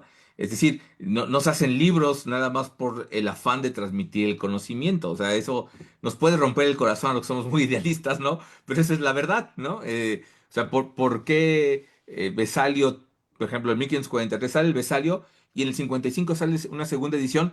Porque el libro es tremendamente bien recibido, ¿no? O sea, Besalio se vuelve un rockstar muy rápido. Bueno, murió regresando de una peregrinación a Jerusalén, pero Besalio tiene un impacto tan grande que las láminas anatómicas de la enciclopedia de Diderot y d'Alembert, en la parte de anatomía, siguen con los grabados de Besalio. O sea, 200 años después, las imágenes de Besalio siguen siendo las que representan al cuerpo humano en los saberes. Hay que esperar a que llegue el famosísimo Atlas de Cirugía de Bogoró para que ya haya un cambio radical, pero Besalio fue 300 años estuvo vivo, ¿no? Pero eso obedece, y por eso voy a decir la respuesta, a un asunto editorial en donde el editor, los editores, como Plantino, que era un gran empresario, ¿no? Saben qué editar, pero también tienen que tener conciencia que cuando los libros estén ahí apilados, el lector que está eligiendo qué leer, a ver, tampoco es como las librerías de hoy, ¿no? O sea, los que vendían libros conocían muy bien a su clientela porque eran muy poquitos los que leían, ¿no? O sea, eso está conectado a mi amigo Raúl Valdovinus, que es un extraordinario anticuario y que me ha conseguido muchos libros antiguos y él lo sabe, o sea, él tiene su nicho, ¿no? Para el libro antiguo, pero bueno, antes también los libreros tenían sus nichos, no para el libro antiguo, sino para el libro que vendían en el siglo XV y XVI, que no era cualquiera. Inclusive todavía en el 19, cuando la biblioteca José María Lafragua, la de la UAP, Lafragua deja dinero al Colegio del Estado, hay un librero que es el que consigue los libros de Napoleón y el Lord Kingsborough y se los vende, ¿no? Pero él sabe que está vendiendo, ¿no? Hoy ese oficio está casi perdido, ya no tenemos ni vendedores de enciclopedias que eran re buenos para vender libros, ¿no? Por otras naturalezas. Entonces, si tu libro va a estar apilado, tienes que invertir en la portada. Porque acuérdense que el dicho de no hay que juzgar a un libro por su portada, pero tenemos que llamar la atención. Entonces, si la portada es tipográfica, pues evidentemente vas a leer, pero tenemos una predisposición natural a las imágenes. Entonces, si la portada le pones elementos como en dos colores, si le pones grabados, evidentemente va a llamar la atención. Cualquiera diría, bueno, pero en el manuscrito medieval también se hacía eso, ¿no? O sea, la ornamentación es espectacular, sí, pero cuando tú tienes un manuscrito medieval frente a ti, de entrada es un libro para una lectura privada e individual, ¿no? Lo abres y si tenías para pagar oro, tendrá oro, si no, no tendrá oro, ¿no? Así de sencillo, ¿no? Si tuviste para pagar tu escudo nobiliario maravilloso, tendrá el escudo, si no, no. En cambio, en un libro impreso, los criterios editoriales están ligados a la venta del libro, donde ya hay una mayor competencia. Y entonces el grabado, como técnica ligada a la reproductibilidad, a diferencia del manuscrito medieval, donde haces una portada por intereses económicos, genealógicos, porque también sabías que ese libro luego se iba a llegar a tu familia otra vez, pero aunque la historia de los manuscritos medievales es maravillosa de cómo llegaron las obras, cómo han sobrevivido las obras, en un libro impreso obedecen a otras cosas, porque es múltiple la reproducción. Por lo tanto, el grabado es el único medio que permitía que las intenciones que se tenían tanto por los editores como los autores para llamar la atención, primero, en términos de venta, pero también de construir una genealogía de mérito y de calidad editorial, ¿no? Por eso Plantino era Plantino, porque sabías que sus libros iban a ser maravillosos, ¿no? Por eso Manuncios es Aldo Manuncios por siempre, ¿no? No solamente por los libros de bolsillo, es que las cajas tipográficas son una locura. La crónica de Nuremberg, o sea, hoy que tenemos InDesign de Adobe, o sea, la perfección editorial de la crónica de Nuremberg entre los tipógrafos, pero también los grabadores que están grabando placas que tienen el ancho preciso de la caja tipográfica, pero todo es artesanal. O sea, si la caja tipográfica por alguna razón la aprietan menos y se abre un poco, entonces el grabado ya se va a descuadrar. O si al revés, cortaste la placa de más grande y le hiciste muy al margen, cuando la imprima se va a salir de la caja o va a estar dentro de la caja. Y ves la crónica de Nuremberg y es impresionante el cuidado. Entonces, claro, el grabado te garantiza que estas cornisas, que estas viñetas, que estas eh, marcas tipográficas de prestigio del editor vayan construyendo también tu propia marca. Parece que estoy hablando de marketing, ¿no? Así de, al final es tu marca, porque entonces ves que tiene un compás en la portada, que es la marca maravillosa de Plantino, y ya sabes que el contenido va a ser muy bueno, que, que los grabados van a ser muy buenos, que el papel va a ser de excelente calidad. Y entonces, hasta hoy, cuando coleccionas libro antiguo y te acuerdas un Plantino, pues es un Plantino, ¿no? O sea, o igual decían anuncios. O pues como el caso de México, de momento un Enrico Martínez, ¿no? O sea, porque entonces se va construyendo un aura de intelectualidad, de selección de autores, de temas, ¿no? Y de la calidad del objeto físico. Hay sus excepciones, como todo en la vida, ¿no? Y en el libro más, de ediciones de un papel no tan bueno, de unas cajas no tan cuidadas, pero que se vendían muchísimo. Cuando llegamos a la literatura de cordel del 18 se entiende perfectamente, ¿no? Porque ya hay otros, ha cambiado la forma del libro. Entonces, claro, el grabado es fundamental y por eso los frontispicios ya son advertencias de muchas cosas, de calidad, de contenido, de preparación intelectual, etcétera, etcétera. Y comentaba Jorge, antes de empezar, que hasta inclusive estoy trabajando una serie de frontispicios matemáticos que en vez de ser este arco que te da la bienvenida maravillosa en Ortelius, de bienvenido al mundo de la geografía, son frontispicios que excluyen, que te dicen, alto, ¿sabes de esto? ¿Sabes del otro? No, mira, ni siquiera gires la página. O sea, no te metas, no atravieses el umbral del frontispicio. Entonces, son frontispicios excluyentes, son de advertencias de exclusión, ¿no? Que normalmente cuando vemos el frontispicio nos refieren, como decía, inmediatamente a los arcos triunfales, o sea, el triunfo de entrar en el contenido del libro, pero no siempre es una bienvenida. Y es un caso muy particular, cuando estaba viendo Frontispicios decía, es incongruente la lectura, o sea, entonces dije, a ver, léelo al revés. Dije, claro, no está invitando, está excluyendo. Entonces, por eso decía al principio, los discursos narrativos visuales de los frontispicios pueden ser, no se debe, pero pueden ser estudiados de manera autónoma al contenido. Claro, está ligado, es un bucle, pero me refiero a que no están ligados, no en el sentido profundo del discurso, sino en las estrategias comunicativas, ¿no? Y bueno, lo que decía Elvia, eh, el único frontispicio que hasta ahorita, así con característica de frontispicio, que le he estado echando ojo, porque hay otras publicaciones virreinales que ya han sido estudiadas, son las famosísimas lecciones matemáticas de Bartolacci, que tiene un frontispicio bastante interesante de matemáticas, que yo no he encontrado ningún otro en Nueva España, pero también tenemos como frontispicio increíble el libro de la Vía Láctea, en la vida de San Felipe Neri, ¿no? Que tiene una serie de alegorías de carácter astronómico, inclusive tenemos una portada grabada donde dice Vía Láctea y está el león y todo eso, y lo giras y la siguiente hoja es bueno, en las siguientes hojas viene un grabado, retrato interesantísimo de San Felipe Neri montando un águila, como el famoso emblema 4 de Alciato del rapto de Ganímedes por Zeus, que por eso por ahí lo estoy pensando, ¿no? Y es novohispano también. Y hay otros casos de frontispicios novohispanos, hay uno muy bonito que también he trabajado un poco.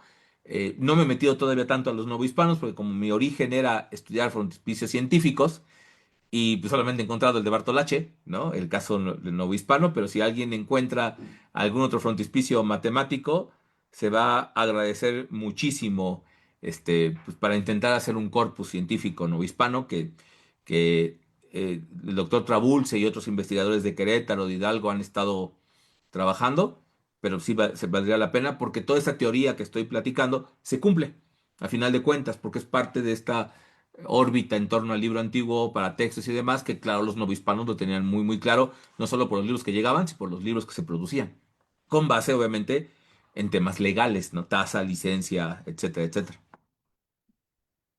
Claro. Y bueno, tenemos otro comentario de Lupita Coutlayol y nos comenta si, o bueno, le gustaría saber qué piensas ahora actualmente, cómo motivar a los jóvenes para acercarse a este tipo de contenidos, de libros, ¿no?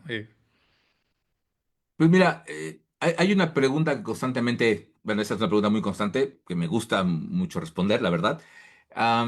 Es que tenemos que crear entornos de lectura, ¿no? O sea, voy a decir algo que es una crítica constructiva y puede ser dura. O cuando un papá o una mamá a mí, a Chris nos preguntan, ¿no? Dani, ¿cómo le hacen para que los niños lean? ¿No? O sea, niños que les gusta mucho leer, que se emocionan en las ferias de libros, que ellos no llevan bolsa, llevan una mochila para los libros que compramos en ferias de libros, si quieren ir a las de cómic, quieren ir a la de antropología, o sea, disfrutan y saben que van a encontrar algo. Y van alegres. Entonces, ¿cómo le hacen? Y a veces nuestra respuesta, que puede ser un poco dura, es, bueno, antes de preguntarnos a nosotros que cómo les recomendamos qué hacer para leer, la pregunta es, ¿ustedes cuántos libros están leyendo ahorita? O sea, ¿o cuántos libros hay en la casa? ¿O cuántos libros hay a la mano de los niños, ¿no? Y nos dicen que no, ¿no? O sea, más bien a veces se piensa que el amor, el gusto, este placer, que hasta ha sido censurado últimamente por leer, nace en la escuela. Yo digo, no, no, a ver, en la escuela en algunos casos las familias son las que enseñan a leer. Aprendemos a leer por un tema hasta de sobrevivencia, para que leas que esa medicina te mata o que es veneno, o que dice no tocar, no tomar, ¿no? Porque es ácido para el baño, ¿no? O saber cuántas calorías tiene algo, o saber si tiene azúcares, o tomar el transporte público para tu casa y que no te equivoques de ruta y acabes en el otro lado de la ciudad. O sea, hay un tema instrumental de la lectura, que tenemos que saber leer desde para firmar un documento, ¿no? Hasta para proteger tu vida y no tomarte algo que es veneno. Entonces, ese es un uso instrumental y ese está en la escuela. Y claro, muchas maestras y maestros también tienen la intención además de ser instrumental, que se disfrute leer, cómo se disfrute ver cine, cómo se disfrute la música, cómo se disfruta hacer deporte, o sea, hablar de esa palabra que es felicidad y plenitud, ¿no? Pero en realidad, si los niños y las niñas tienen un entorno de lectura feliz en su escuela, pero llegan a su casa y no existe el entorno, y cuando digo el entorno no me refiero a que a la casa tenga que tener una biblioteca, me refiero a que hay bibliotecas públicas, a que hay jornadas de lectura y lecturas en voz alta. Ustedes en la Burgo hacen cosas maravillosas, igual que la biblioteca BS, ¿no? Por temas de niños. O sea, es decir, no estoy diciendo que tengan una biblioteca en casa, porque la realidad económica es difícil hoy en este país, ¿no? En mi casa de niño no teníamos biblioteca, no había libros, a mi papá no le alcanzaba, teníamos unos pocos libros y yo todo el verano me la pasaba en una biblioteca pública y yo era el más feliz del mundo que llegara el verano para pasarme mes y medio en una biblioteca pública. Por eso cuando dicen, ¿cuál es el libro que más te influyó? No, porque yo no tengo un libro que me haya leído mi papá o mi mamá. Yo tengo más bien una experiencia de mi madre yendo a caminar a una biblioteca donde tenía miles de libros. Por eso mi biblioteca es dispersa, porque es como la que yo de niño disfruté, que era mi biblioteca, pero era pública, ¿no? Entonces, hay que hacer entornos de lectura. ¿No? Hay que aceptar que hay cosas como el cómic, la novela gráfica, el manga, que es tremendamente consumido. Las novelas rosas que últimamente están de moda entre chicas de 13, 15 años, que sí son bien rosas, son como Corín Tellado y esas novelas de los 70, pero hoy funcionan y funciona con las novelas K-pop también, ¿no? O sea, como estos dramas. Y está también bien, pero lo que también está bien, como escribe maravillosamente el autor de Como una novela, Daniel Pennac, es que la lectura en familia, en amigos, no termine. O sea, el tema no es que leas, el tema es platicar con otro lo que te gusta leer, ¿no? Eso es lo que genera, desde mi perspectiva, que hay un gusto por la lectura. Ya no se vuelve del libro para mí. Sí me emociona, pero Cuando gana tu equipo de fútbol preferido, quieres salir a gritar a la calle, quieres encontrar otras personas que griten como tú o que sufran como tú con el penal del Chicharito, ¿no? O sea, la colectividad del sentimiento es importante. Entonces hay que colectivizar la lectura, ¿no? Generar entornos de lectura, no esperar que la escuela, porque hoy los maestros y maestras tienen mucha presión administrativa, y tal vez no esperar nuestras generaciones de más de 30 años que ocurra lo que nos funcionó en la escuela, que teníamos excelentes maestros que nos motivaban, porque hoy los maestros tienen mucha presión, pero mucha presión administrativa, y quieren hacer esto, pero si no los que estamos afuera del ámbito escolar, familias y demás, generamos entornos de lectura, no vamos a motivar a leer, ¿no?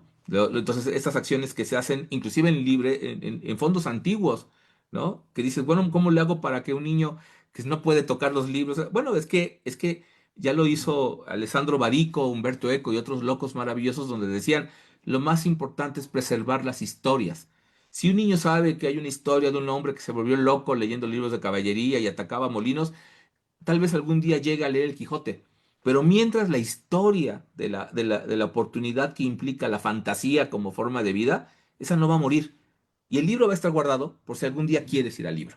Igual que alguien por amor atravesó el cielo, el infierno y el purgatorio, ¿no?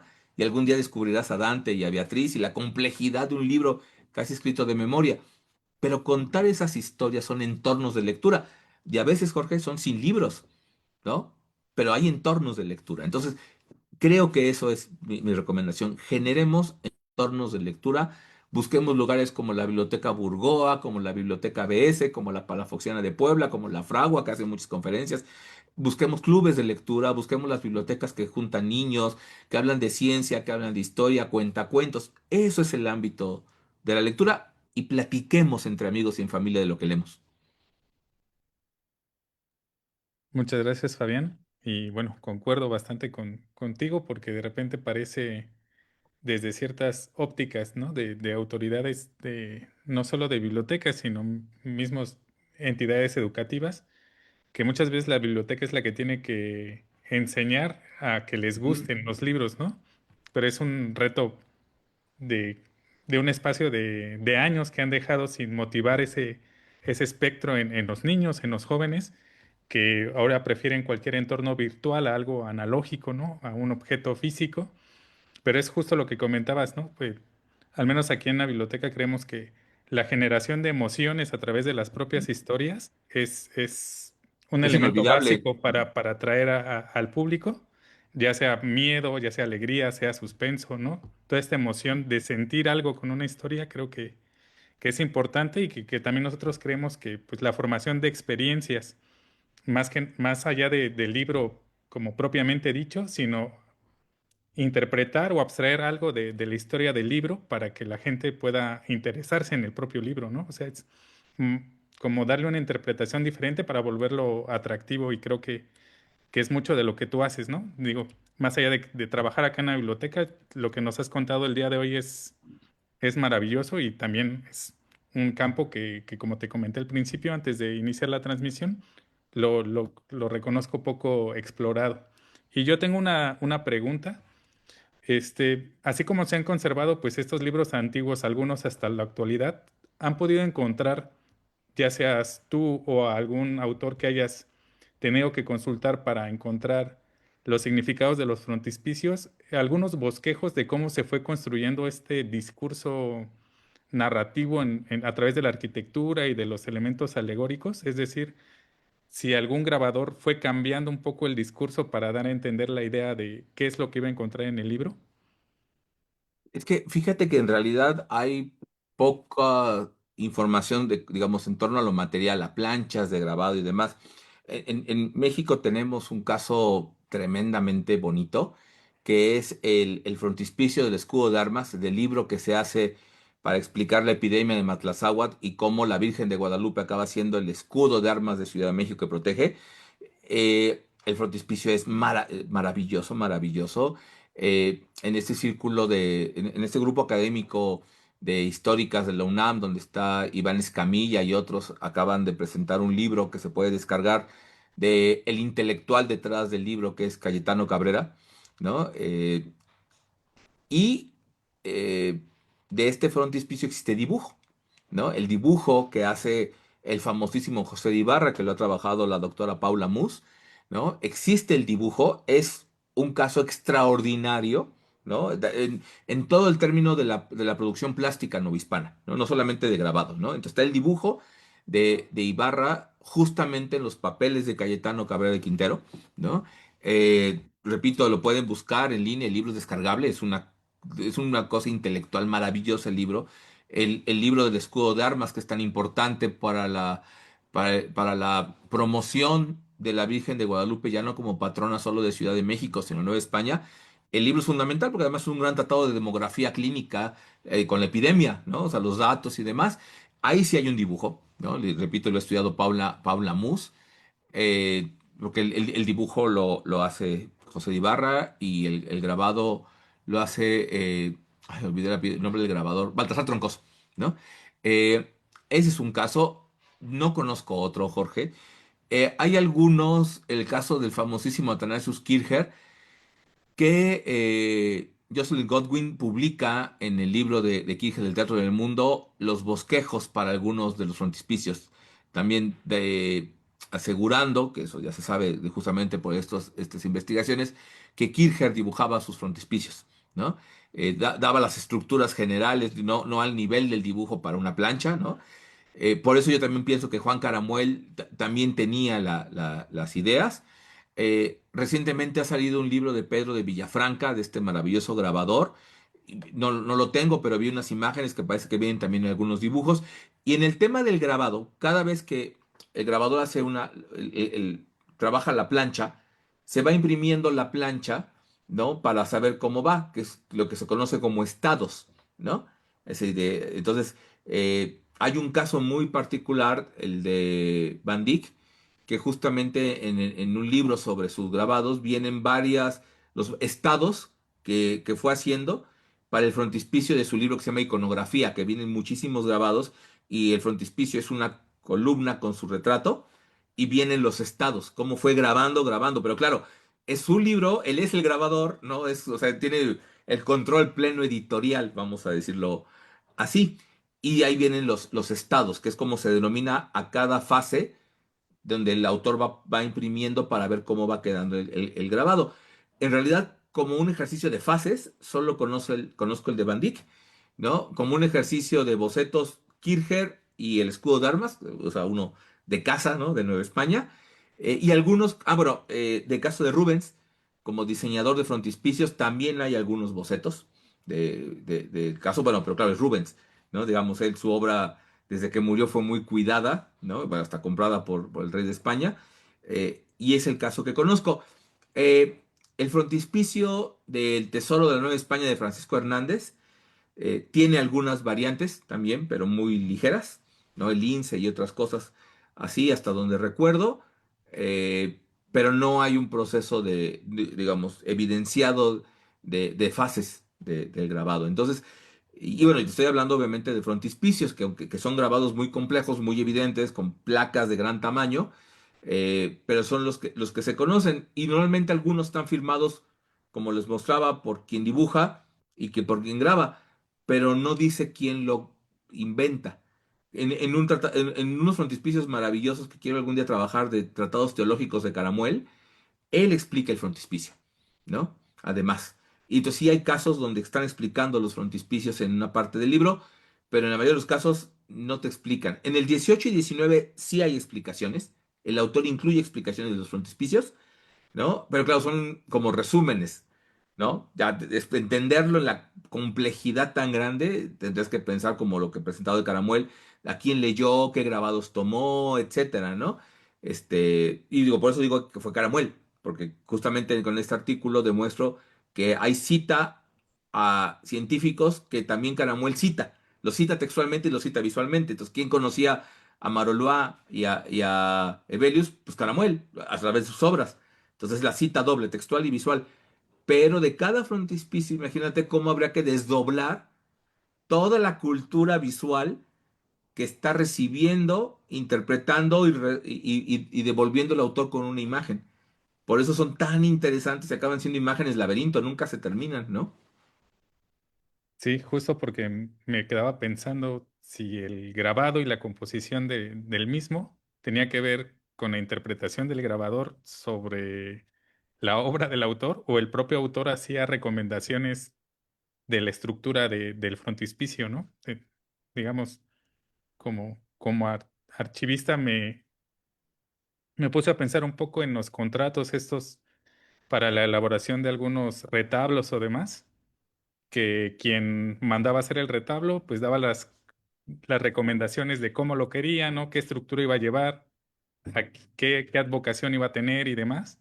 Y digamos que el carpintero, pues, se encargaba de elaborarlo con esas recomendaciones, ¿no?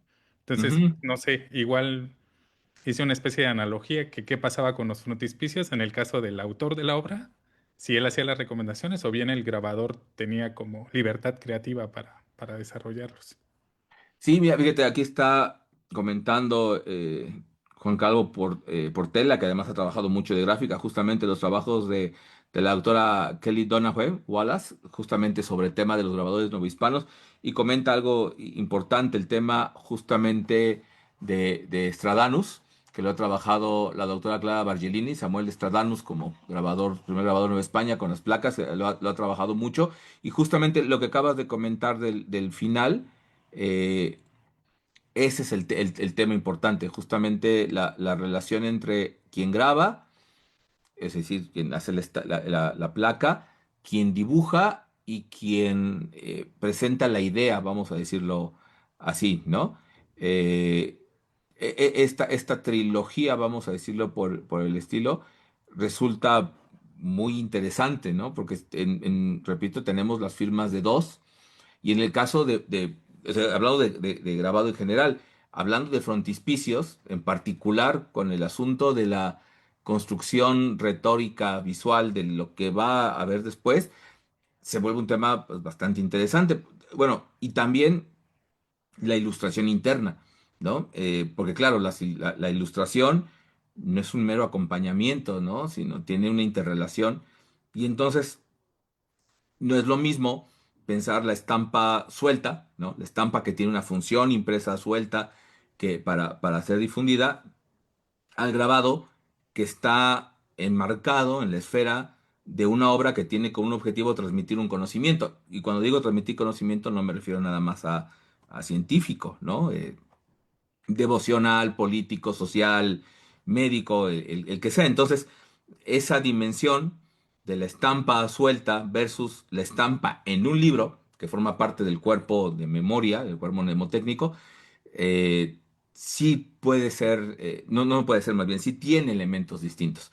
Eh, Hay un caso que puedo compartir después justamente de las soluciones editoriales, ¿no? El cómo insertas dentro del cuerpo del libro los grabados que son diagramas para poder seguir el texto y las explicaciones, sobre todo cuando hay comprobaciones o medidas, y que siempre tengas frente a tu vista el grabado para seguir, ¿no? O sea, esa solución editorial es muy interesante, existen, inclusive hay cartas que han sido investigadas entre Descartes y Mersenne, los dos científicos que están discutiendo sobre las imágenes. O Caramuel, que se queja también de las planchas y cómo hay que poner las imágenes, porque la articulación del texto con la imagen, le digo, tiene una naturaleza distinta cuando tienes el libro a cuando tienes la estampa suelta. O qué pasa cuando tienes que usar estrategias de estampa suelta, como estos grabados desplegables, pero tienen que estar en el libro. Entonces eso que parecería sin importancia o que parecería una solución en el proceso de hacer el libro, acaba, al menos en el 17, hay información escrita por los autores. No conozco otros más que los documentos de autores de ciencia, ¿no? Que sí están pugnando por el cómo se tiene que hacer la solución de la estampa, ¿no? Entonces, eso sí hay que tomarlo en cuenta. También hay un caso, ya en el 18, ¿no? El frontispicio del Quijote de Ibarra, que por ejemplo sí se imprime en el libro, pero la academia decide hacer un tiraje suelto. O sea, el retrato de Cervantes y el frontispicio del Quijote se hacen también como estampas sueltas. Así lo concibe la academia y circularon de manera autónoma, porque las propias imágenes, bueno, eran de la Academia de San Fernando y demás, tenían cierta autonomía. Entonces no importaba que no estuvieran encuadernadas, tenían valor como imagen, como obra, como muchas cosas. Entonces ese es un caso que conozco, no conozco otro, ¿no? En donde, bueno, el retrato de Ortelius justamente, también. El retrato de Ortelius del Atlas circula en el Atlas, circula en otras obras y circula suelto, ¿no? Y es la misma plancha, la de Gal, la que está circulando, ¿no? Entonces, creo que esto, justamente por las preguntas, ¿no? Sí es interesante nada más conservarlos separados y demás. Bueno, no separados, me refiero a en dos líneas distintas, cuando la estampa está suelta, cuando la estampa está en el libro. Ok, pues Lupita Cautlayo le agradece por contestar sus preguntas y comenta que impondrá sus dinámicas con sus dos nietas para poder fomentar la lectura. Y también nos comenta que en Estados Unidos las personas ponen buzones de libros para la comunidad gratis y cada uno de ellos pone libros de todo tipo, ¿no? Es una estrategia diferente y que seguramente funcionará ahí. Pues no sé, maestro Fabián, ¿gustas agregar algo más Eh, no, pues bueno, antes al de... contrario, agradecer muchísimo el espacio para poder platicar de estos temas. Eh, me parece que es como importante también hablar de estas otras dimensiones de la cultura del libro antiguo, ¿no? Los temas de los paratextos visuales, de todos los usos que puede tener el grabado, eh, sobre todo porque nos enfrentamos a estas imágenes constantemente, ¿no? Yo, como decía, el frontispicio de Caramuel para mí fue importante porque fue, o sea, abrí el libro, yo en realidad yo quería una clasificación de ciencias matemáticas del 17 y quería revisarlo bien y el frontispicio estaba cuando lo abro no se desplegó la primera vez, o sea, por el tiempo que estuvo cerrado, estaba pegado, ¿no? a la hoja de la encuadernación y la segunda vez que lo saqué para revisar bien justamente el pie de imprenta es cuando vi el frontispicio y dije, esto es maravilloso, pero ¿qué significa? ¿No? Que es la primera pregunta que uno se hace. Eh, y fue cuando empecé a revisar que todo el tema de los frontispicios matemáticos no está, bueno, de ciencias matemáticas, pues no había sido explorado poco, no digo que no. Hay un trabajo extraordinario de la Universidad de Suecia, están los trabajos de Volker Remet sobre frontispicios anticopernicanos también, y los de Tycho Brahe y todo el tema de la nariz de Tycho, y hay un asunto ahí de representación, los galileanos que forman un corpus, pero lo que me quedó claro es que las imágenes en frontispicios y bueno, ya después en diagramas o en soluciones editoriales eh, tenían un peso muy, muy grande, ¿no? Eh, para los temas estrictamente de libros de ciencias matemáticas, ¿no? Y que los propios autores están apoyando. Entonces, esto, cuando ya se revisa en contexto, al menos en matemáticas, pues las imágenes no tendrían importancia hasta el siglo XIX. Del XIX hacia atrás, los libros están llenos de imágenes, los autores discuten las imágenes, discuten las estructuras de diagramas, pero también las imágenes simbólicas alegóricas, y esto va formando, digamos, toda una esfera de transmisión de conocimientos, donde hasta hoy las imágenes, al menos del libro, repito, de ciencias matemáticas, parecerían no importantes y resulta ser que los propios autores de su época dicen son muy importantes, ¿no? Y bueno, gracias por la invitación, ¿no? Es un gusto poder compartir esto con ustedes y también gracias a todas las personas que estuvieron aquí comentando y conectadas.